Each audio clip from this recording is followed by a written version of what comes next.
जी, बहुत स्वागत चर्चा में जुड़ने के लिए। जूना अखाड़ा के महामंडलेश्वर हैं शैलेश आनंद गिरी। शैलेश आनंद जी, आपका भी बहुत स्वागत है। हिंदू धर्मगुरु हैं डॉक्टर चंद्रांशु महाराज।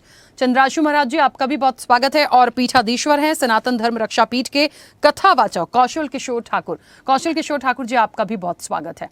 मैं चर्चा की शुरुआत सबसे पहले शैलेश जी आपसे करूंगी। मेरी आवाज पहुंच रही है? जी बिल्कुल पहुंच रही है। शैलेश जी, मेरा तो आज सभी मेहमानों से पहला सवाल ही ये होगा, प्रेमानंद महाराज या अनिरुद्धाचार्य, इन लोगों को करोड़ों जनता सुनती है, इनको सुनने जाती है, इनके ज्ञान को मानती है, इनका आशीर्वाद लेती है, तो इतना जब आपको मिल गया, आप कैसे नारी शक्ति के लिए इस तरह की बातें बोल सकते हैं? आपने किस परिप्रेक्ष्य में बोला, आप क्या बता रहे हैं? और इस तरह की बातें जो कहीं ना कहीं सिर्फ अपमानित करने वाला है, ये सर्टिफिकेट देने का अधिकार तो इनको नहीं है।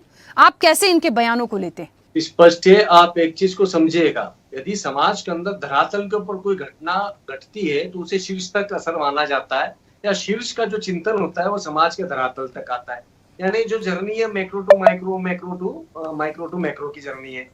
दिक्कत ये है कि जब हमारी सत्ताएं ही ये कहने लग जाती है कि धार्मिक पर्यटन केंद्र, तो आप समझिएगा धर्म की गंभीरता वहीं पे समाप्त होना चालू हो जाती है कि तीर्थों को हम पर्यटन केंद्र बनाने की बात करते हैं, नंबर 1। दूसरा विषय यह है कि पुरुष शासित समाज की अभी भी कहीं ना कहीं अंश या प्रभाव बाकी है। महिलाएं बहुत आगे बढ़ रही है, बेहद अच्छे अच्छे ऊंचे स्थानों पर जा रही है, समाज के अंदर नैतिक अवमूल्यन हो रहा है, इसमें कहीं से कहीं तक कोई संदेह नहीं। किंतु उस नैतिक अवमूल्यन की हमें रेमेडीज देनी है, उसके उपचार देने, हमें उस उपचार के ऊपर तो विषय नहीं ला रहे हैं। हम एक दो गलतियों के चक्कर में हम पूरी प्रजाति को, एक समाज को ही कलंकित बता रहे हैं, ये गलत बात है। तीसरी बात है कि मेरी एक आपत्ति सदैव से रही है, बाबा कौन? कथावाचक बाबा नहीं है, जो सन्यासी हैं वो बाबा हैं, जिन्होंने साधु बने, गृहस्थी छोड़ी है, जिन्होंने युग को छोड़ा है, जीवन को दूसरे दृष्टिकोण से अपनाया है, वैराग्य के दृष्टिकोण से अपनाया है, वो बाबा है। कथावाचक मात्र एक प्रवक्ता है जो अपने शब्दों के तालमेल के आधार पर अपनी कहानियां सुनाते हैं। उन कहानियों के आधार पर किसी को यदि शब्दों का चयन नहीं आता है, वो इस प्रकार के कुत्सित व्यवहार को वो प्रदर्शित करते हैं, अभिव्यक्त करते हैं, तो निंदनीय है।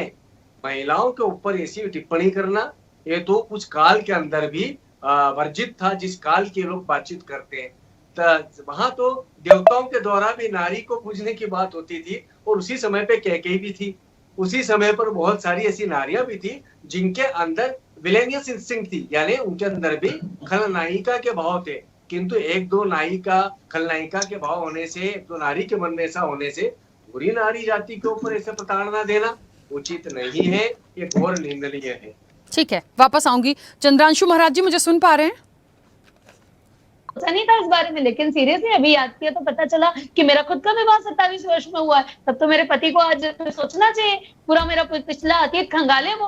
तो भाई अनिरुद्धाचार्य जी, क्योंकि आप पढ़े लिखे नहीं है, क्योंकि आपको नहीं पता कि कोई भी प्रोफेशनल डिग्री लेने में और अपने करियर को सेट करने में हमें 25 वर्ष से ज्यादा की आयु हो ही जाती है। और फिर दूसरी बात ये भी है कि 25 वर्ष होने के चक्कर में मैं क्या किसी से भी शादी कर लूंगी? अरे मैंने इतना पढ़ा है लिखा है तो मैं अपने लिए कंफर्टेबल बंदा सर्च करूंगी और उसके बाद में शादी करूंगी। मेरी पत्रिका, जन्म पत्री, आप ही कहते हो ना पत्रिका मिला, भैया 3 साल तो मेरी पत्रिका ढूंढने में लग गए। मेरे को मंगल था तो मेरा पति मंगल ढूंढना पड़ा, है ना। तो आप मतलब 25 साल तो आपने बड़ी अजीब सी लिमिट रख दी कि 25 साल से ऊपर वाली सारी लड़कियां। बिल्कुल मैम, क्या आप ऐसी बकवास करिए कि आपको वापस नीचे फेंक दिया जाए, फिर कोई सुनेगा नहीं। सर यही होता है एक टाइम के बाद। बिल्कुल यही होता है राखी जी। देखिए एक चीज होता है, जब हमने संन्यास लिया 2004 के अंदर, तो कुछ बड़े अधिकारी मिलने के लिए आए। उन्होंने देखा कि आप चर्चित हैं, आपके पास धन है, अब आप इस धन का क्या होगा। तो सबसे पहला विचार जो आया सबके मन में है कि एक आधुनिक जीवन जीने वाला व्यक्ति यदि संन्यास लेता है तो उसके मन में क्या भाव होना चाहिए। मेरा जवाब था, हमें आप राष्ट्रीय संपदा घोषित कर दीजिए, हमारे ऊपर एक रिसीवर बैठा दीजिए, हम जो कह रहे हैं उन सबका एडिटोरियल होना चाहिए, उसकी एडिटिंग होनी चाहिए, संपादन होना चाहिए।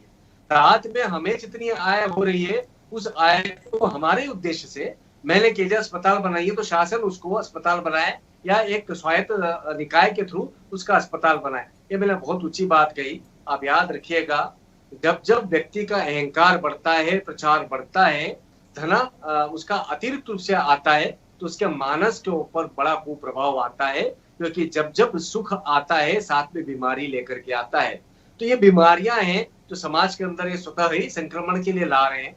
इन लोगों को स्पष्ट रूप से सामाजिक रूप से बहिष्कार करना चाहिए, इनको सामाजिक रूप से प्रताड़ित करना चाहिए, इनसे माफिया मंगवाना चाहिए। और एक दो बार नहीं, ऐसे पर्ची वाले बाबा हैं, इस प्रकार के टोने टोटके वाले बाबा हैं। शासन का मैजिकल इंस्ट्रूमेंटेशन एक्ट कहाँ चला जाता है? जिस समय पर समाज के अंदर हमारे सब फेमस हो गए, हमारे वैदिक वांग्मय का बाय प्रोडक्ट है जो कचरा है। ये जितने टोने टोटके है ना, ये वैदिक वांग्मय के बाय प्रोडक्ट है, इसको कचरा बोला गया है। सिद्धि की कामना निकृष्ट योगियों का साधन कहा गया है। तो ये निकृष्टतम योगी है जिन्होंने वाक सिद्धि के जरिए धन प्रसिद्धि तो हासिल कर ली, किंतु अंततो गत्वा समाज को भी गंदा करने के लिए बात कर रहे हैं। इसका एक ही तरीका ये हो सकता है, इसमें सत्य है कि देखिए नैतिक पतन हुआ है समाज का। इस आधुनिक काल के अंदर नैतिकता, हमारी एथिकल वैल्यूज जो है बहुत पिछले स्तर पर आ रही हैं। तो उसके लिए संतों को हो या समाज के उच्च वर्ग हो, बुद्धिजीवी वर्ग हो, उनको देखना है कि हम हमारे वैदिक परिवेश को किस तरीके से एजुकेशन के अंदर लाए ताकि लोगों का नैतिक उत्थान हो सके। इस प्रकार से स्वातंत्र सुख का भाव आए, जिसके अंदर सफलता की पुनर्परिभाषित हो। आपने सफलता कह दी कि भौतिक आपकी उपलब्धि ही सफलता है। आपके किसी अंग्रेजी ने लिख दिया, फिलोसोफर ने, success is counted sweetest, he was the hell person. हम उसके ग्रह पे जाकर, उसके कब्र पे जाकर के जूते मारिए। सफलता की परिभाषा दिए बिना आपने सफलता को उच्चतम बता दिया।